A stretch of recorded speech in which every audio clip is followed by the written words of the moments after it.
Hello, my name is Peter Raymer, and today I'm going to show you how you can create a return order in D365. So let's get started. Returns are when a customer wants to return some merchandise that they've purchased back to the business. This is pretty common. Most businesses need the ability to have a customer return some merchandise, potentially give them some money back for what they've purchased, as well as potentially put that inventory back in storage so that they can sell that inventory again. So I want to run down through some of the most high level return orders. There's definitely a lot of options within this flow, but hopefully this gives you a general idea. So this first of all is Microsoft's documentation on the return orders, on the return material authorization or RMA. There's also some different acronyms I've heard for RMA, return merchandise authorization. So definitely check that out as well. This is the general chart and flow of kind of what starts this return order. I know this is a little hard to see, but essentially a phone or an email or potentially online that initiates the return process. We create that return order. An email potentially gets sent out to the customer with that RMA information on how to ship back the merchandise.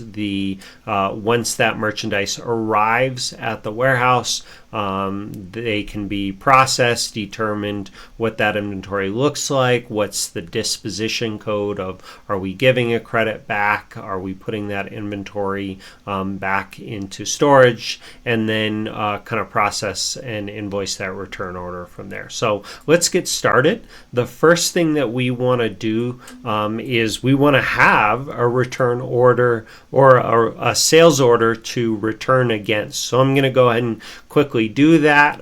So these steps are probably pretty familiar to you already, but you can go to all sales orders form under accounts receivable orders.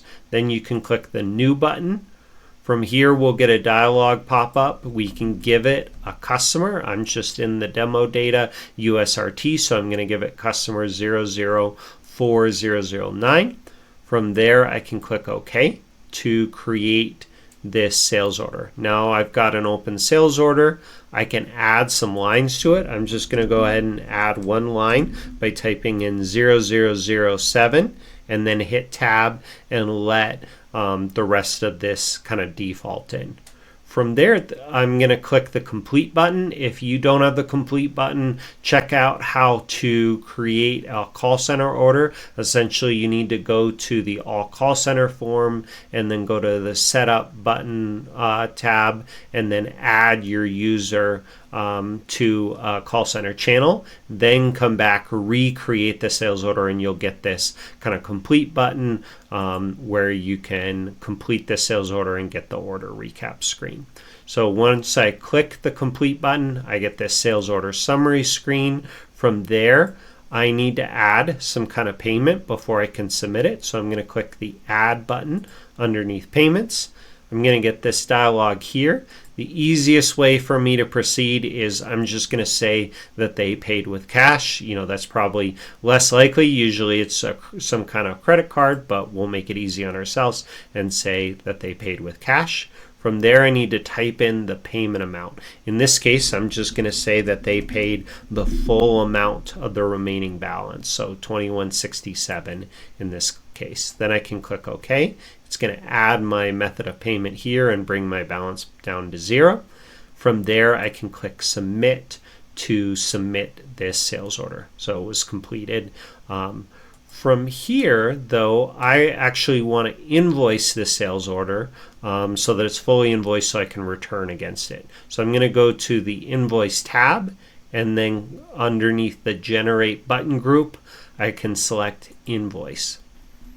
Now it's going to pop up a dialog box. We've skipped the picking, packing, shipping kind of state of this. And so in order for me to get my sales line to show up in this form so I can invoice it, I need to change this quantity field under parameter to be all.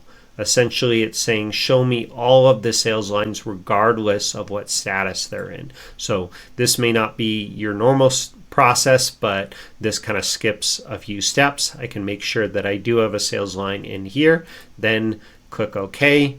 And it's going to warn me that it's not going to print to the screen. I'm okay with that. I'll click OK. And then it's going to invoice this sales order right away. Normally, you'd have this process run as a batch job because it can take a few seconds, but we'll just do it right away, so we're good to go. All right, so now we have an invoiced sales order that we can do a return against. So let's jump into actually processing our return order. To do that, go to the All Return Order form under Accounts Receivable, Orders, All Return Orders. Once I'm on this return order form, you can click the New button. This will open a dialog box. It'll ask us what customer do we want to do a return against, just so we get some of this default information in. I'm going to pick my same customer as before. Maybe this is a phone call where you looked up this customer and that's the person who's calling. So I'm going to click OK. This is going to start to create our sales order form. From here, I can actually give it a return reason. So if I'm talking on the phone with the customer, I can say, okay, yep, this product was defective. That's why we want to return this product now. Additionally, now I can click Find Sales Order to go find that original sales order. So I'll click on that. It's going to bring up all these different orders that I've done with this particular customer. I can say, yep, this was the one. If I go back to my other tab, I can see this is my order number that ends in 628. This is the one that I want to do a return against. Then you select all. You check this checkbox next to this order. That's by default going to select all the lines that are invoiced on this order. So I don't also have to check this checkbox. It's selected by default, but if it wasn't, I need to make sure I'm selecting all the products that I want to return here. So I'm on the phone with the customer. They've told me these are the ones that I want to return. So I'll go ahead and click OK. That's going to bring that item into and sales line into this return order and create that association back to the original sales order, as well as create a new sales order for me to manage. But it won't show up until I kind of finish completing this order. So at this point, I've got the return order. I'm going to click Complete. It's going to just double check everything's correct. I'm going to return through a refund check. I'll click Submit. And there we go. Now this return order has been completed.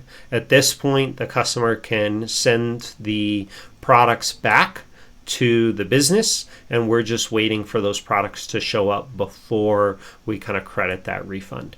So from there, the next step is we need to go to there's a couple different ways of doing this, but I'm going to show you it this way. We're going to go to the item overview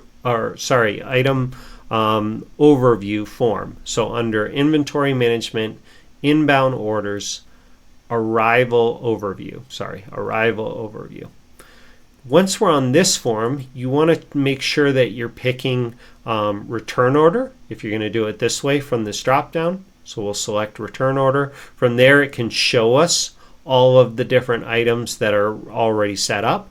We could also come back to the header tab of our original return order, because maybe we've got a lot, and find that RMA number and put it into here as well.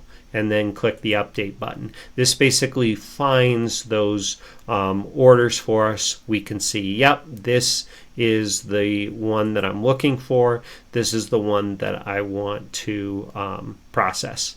From here, then I can click this Start Arrival button. I've basically said, hey, this product is what I've received when I've opened the box, but we need to do a little bit more processing to understand, whether that item goes back in inventory or not. So it's told me that this journal 007 of type item arrival has been created. So I can go ahead and open a new tab, and then I want to look for item arrival. We'll find that under Inventory Management, Journal Entries, Item Arrival, Item Arrival. So I'll click on that. In this case, it's going to take me right into the Item Arrival journal that was just created. If not, you can select the Item Arrival journal that you're working with and open it up. Now we're in here. We've got this Item Arrival. And then from here, we want to give just basically a few different details. We can change the quantity and say how many of these actually arrived from what we expected. Maybe it was less than the quantity expected. We can change that. There's also this disposition code, and we didn't talk about that on the return order, but essentially the disposition code on the return order allows you to specify, is this just a credit only return, in which case we wouldn't have to go through this whole process. We would just give them the money back and say, yep, keep the product, here's your money back. If we do want the product back, then we've selected a disposition code and a reason code that does bring the product back. And then we're going through this item arrival process. From here, I can select based on kind of the state of the inventory. Are we going to scrap this product? Are we going to credit the customer and put it back into inventory? Maybe this product hasn't been opened. So I'll go ahead and select 71 right now. But this is a lot to do with what are we doing with that inventory now that it's back. So from there, I can validate the journal and make sure that everything is correct, that I've set this up right. All the rest of the details are there, and this is completed. Then I can click the Post button and run this again to actually post this journal. Now I can see that the journal has also been posted. That's fantastic. From here, I can come back to the return order and go to lines, and if I actually scroll over to the return status, right now it's expected, but as soon as I refresh this form, because I've actually posted that journal, this is going to change to registered. So I click the refresh button right here. Now it's changed to registered. We're all set. We're good to go. From here, I can actually click on the sales order, the associated sales order that's been created for this return order, and that'll take me to the all sales orders form. And then if I'm done, I can actually just invoice this sales order that's related to the return order. Same deal, I can change the quantity to all to skip a few of these steps. Click OK.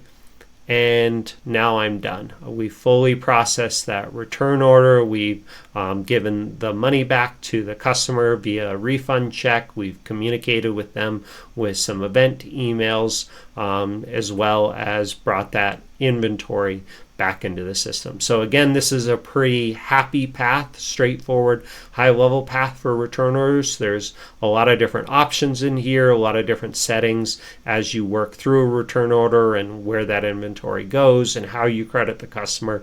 But hopefully this gives you a starting point for you to explore further. Thank you so much for watching. I really appreciate you watching.